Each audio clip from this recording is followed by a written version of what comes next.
The unprecedented 3-term premiership of the controversial Prime Minister Abington Zander was defined perhaps more than anything else by the grand southeastern colonisation project, a surging expansion into the harsh and unforgiving worlds of the newly reached southeastern frontier. Devised as a test program into the large-scale colonisation of previously uninhabitable planets via so far unemployed techniques, each of the 3 selected worlds posed its own set of challenges. The most challenging of the lot, however, and the one with the most novel methods, was Dalstaff 2, a rocky planet with a nitrogen CO2 atmosphere. Dalstaff was selected as a colonisation target due to a unique set of circumstances. It orbits within the habitable zone of its parent star, locked in a 3-2 spin-orbit resonance, giving it a harsh but inhabitable temperature range, and the ratio of its atmospheric CO2 to nitrogen was precisely such that if the carbon could be captured from the CO2 and the oxygen released back into the atmosphere, it would be breathable to humans without external aid.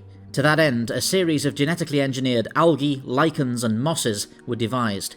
Gradually introduced to the planet, they were designed to absorb the atmospheric CO2, fixate the carbon into their biomass, and release the molecular oxygen back into the atmosphere, turning it breathable in a couple of decades. These organisms additionally break up the hard ground, concentrate nitrogen and nutrients, and slowly turn it into fertile soil conducive to agriculture. This process, however, will take multiple dozens of decades before it is complete. Even with a largely breathable atmosphere, however, Dalstaff is on the more marginal side of habitable. Its 3-2 spin-orbit resonance, completing 3 rotations for every 2 orbits around its parent star, caused Dalstaff's days to last twice as long as its orbital period, giving rise to polar-like months-long days and nights across the planet, irrespective of latitude. Having in its hands a semi-inhabitable world, but one which wouldn't be suitable for large populations for many decades, if not centuries, Zander's administration made the decision to turn the world into a penal colony, where inmates would help build the infrastructure that would be required for future large-scale colonization. This would take the form of the infamous Knightbridge Maximum Security Penitentiary, located in a particularly mountainous region of the planet's northern hemisphere. Work began on the earliest foundations of the facility in 219 PCU, when the repurposed colony ships Mount Gallico, Grey Stablemade, and Amaryllis deposited the first waves of convict labourers and their guards onto the wind-battered surface of the planet. Faced with nightmarish conditions and no shelter beyond that which they could build themselves, a great many prisoners did not live to inhabit the cell blocks that they toiled to build, with the greatest number of fatalities occurring during the earliest months in the first stages of construction. The facility eventually grew to be a sprawling complex to which pirates, brigands, murderers, and anyone else unfortunate enough to be convicted of such from across the assembly were habitually dispatched. Functionally inescapable and located in a biosphere to which few would wish to escape in the first place, the prison hung as a shadow of fear in the minds of all lawbreakers across Tantalus.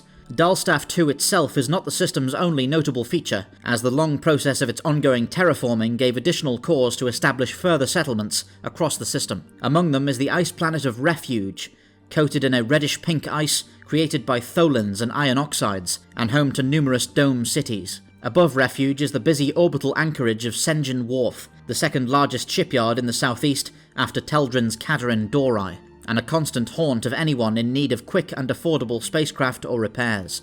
Above Dalstaff 2 itself is the craggy moon of Nocturne, first settled as temporary accommodation for high-ranking prison officials before the facility's own administration complex was completed. The moon has ironically degenerated into a den of corruption and criminality, whose many smugglers continue to thumb their nose at the prison world in whose shadow they operate. In fact, smuggling goods into and out of the prison itself quickly became a lucrative racket, with one of the most commonly smuggled goods being the locally produced and thoroughly illegal Nocturne rum, a combination of synthetic rum with a kind of opium, creating something similar to laudanum that continues to find its way into less reputable drinking establishments across Tantalus.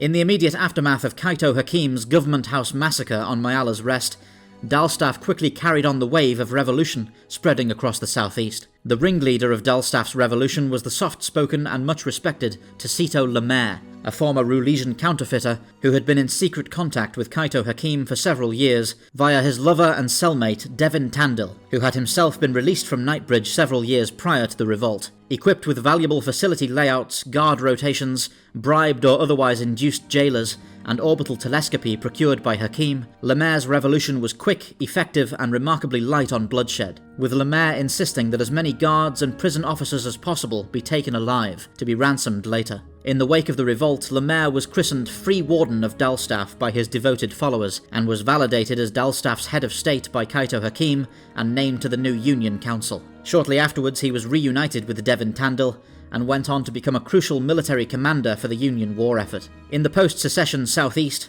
what was once the Knightbridge Penitentiary has become Knightbridge City.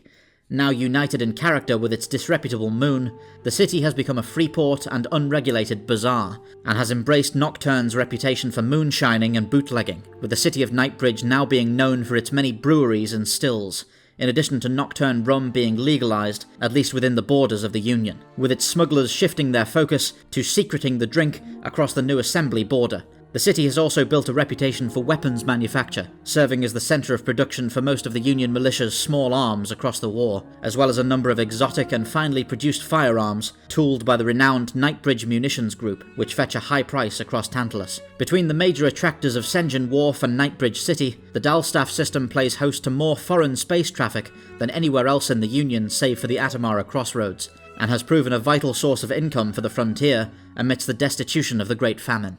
Few places in Tantalus have changed as much as Dalstaff in so short a time, from an uninhabitable hinterland to a forbidding penal colony, and ultimately to a crucial centre of commerce for the new Frontier Union. Thank you for watching. You can get the Sojourn through various distributors, all of which are accessible through www.thesojournaudiodrama.com. You can also get the series through Patreon, where you'll be able to access various bonus features, including our visual dictionary, Guinevere cross-sections, and anthology shorts. Remember to join us on Discord and get regular updates on all upcoming Sojourn releases. All the related links can be found below this video. Fair winds.